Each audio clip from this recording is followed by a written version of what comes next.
So I did not like the state of play. When I watched it, I was expecting some first-party finesse, some first-party pomp and circumstance, but that was more of a me problem. After a few days, I started to think about what was shown, and yes, primarily, it was a third-party show. But I want you to think about something for a second. PlayStation has created a platform over the years, from PlayStation 1 all the way up until now, where the majority of people around the world purchase the system, and they identify games with PlayStation, even games that are not PlayStation first-party games. So when you think about Metal Gear Solid, when you think about Final Fantasy, when you think about Tomb Raider, when you think about Devil May Cry, I can go on and on. Most people think of those games as PlayStation games, and that's not by accident. That's the result of years of hard work identifying your platformers to gamers and creating an environment where third-party developers, the creators, the people who make video games in the industry can be hugely successful. So this is something that's earned. Now, I get it. There's a lot of PlayStation, stuff that people point out that isn't great. And there's a ton of stuff we can point to. But at the end of the day, right now, I would say, Sony's coasting a bit when it comes to, first-party output. But they've earned that right.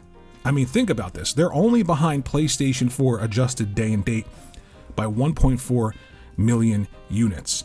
But they've made hundreds of millions of dollars more than they made day and date with the PlayStation 4. And you say, how's that possible, Worry, if they're behind? Well, the PlayStation 4 wasn't $500, and there wasn't a $700 offering in that generation either.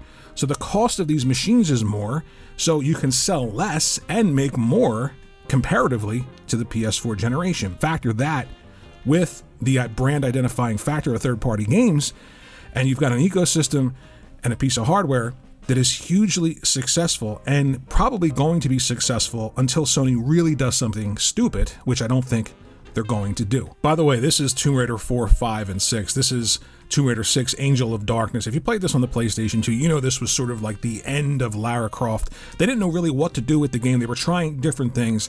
This game plays like hot, sick ass. I'm telling you, even now with the modern controls, this game is like giving yourself a root canal. It is so painful to play this game and to fight the controls that I almost don't want to continue playing it, but I purchased it, so I want to get through it or try to get through it.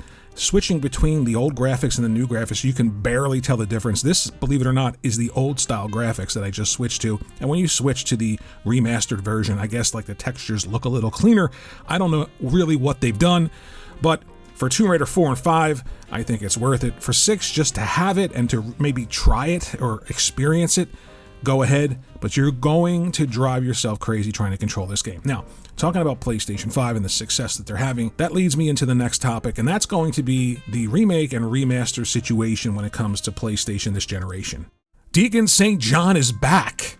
Now, I remember when Days Gone was announced, it looked great to me. I purchased it, I played it, I never finished it because it was so friggin' long, but it's coming back in the form of a remake and a remaster, and there's tons of people arguing back and forth about PlayStation. All they do is remaster and remake games, and then there are the people that are saying that why waste money on a game you've already spent money to create to sell to the same basic customers, the PlayStation audience? Why not put that game that's already been developed somewhere else like an Xbox or a Nintendo system? I'm not here to tell you which one is the best way to do things, but we're getting a remake of Days Gone. Now, they're adding a bunch of stuff to it. You're getting the Horde mode, permadeath, better graphics. So for $10, if you own it on the PlayStation 4, you can upgrade. For $50 hairs, you can purchase this game on the PlayStation 5 if you're a new customer to PlayStation or if you've never played Days Gone. So I thought back to the PlayStation 2 days. Do you remember way back then when we got the PlayStation 2 Classics and it came in those red boxes and at the top it said PS2 Classic?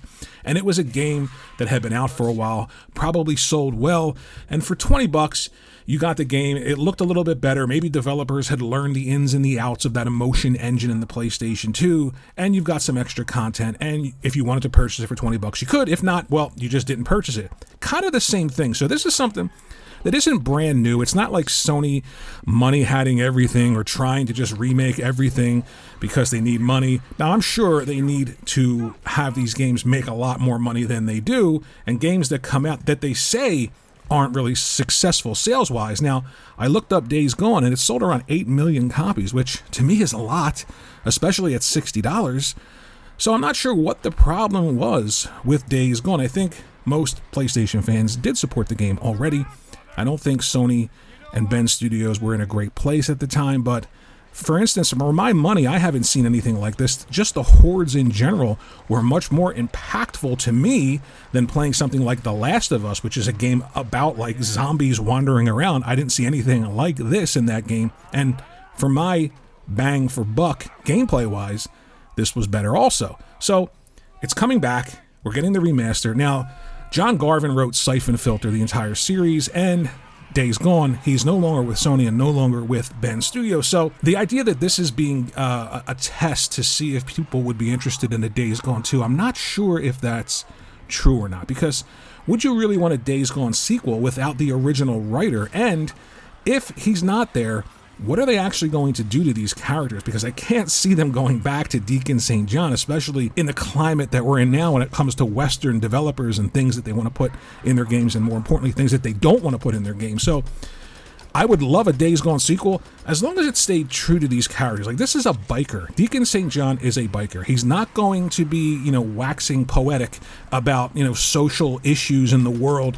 He's just going to be a guy drinking beers, farting, and having sex with his lady. That's the main thrust of his life here. And then all of a sudden, the world turns to shit, and he's trying to navigate the ins and outs of that world. So who knows, but I don't think it's a big deal that this remaster is coming. I think $10, again, $10 versus $20 for PS2 Classic. So you can play it again on your PlayStation 5 if you already own it, or you can spend $50 and pick it up, which is much less than the cost of a big AAA game now. And I think that $50 for a game like this is a no-brainer, especially if you never played it before. So not that big a deal to me, but I do get people being upset at the lack of first-party output, especially when you look at Xbox with Indiana Jones, Stalker 2, now Avowed.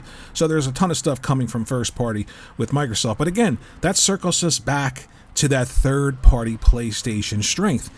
All of these third parties are usually successful on PlayStation because people identify PlayStation with those games. And now people are primarily going to associate Xbox and Microsoft games with PlayStation. It'll take some time, just like it did going from PS1 to PS2 to PS3 and all the way up to PS5 with all these third-party games being brand identified with PlayStation. But ultimately, if PlayStation still maintains this level of success, it's absolutely going to happen. Let me know what you think in the comments section below. Thanks for watching this video. Liking and subscribing is great, and I'll see you in the next video.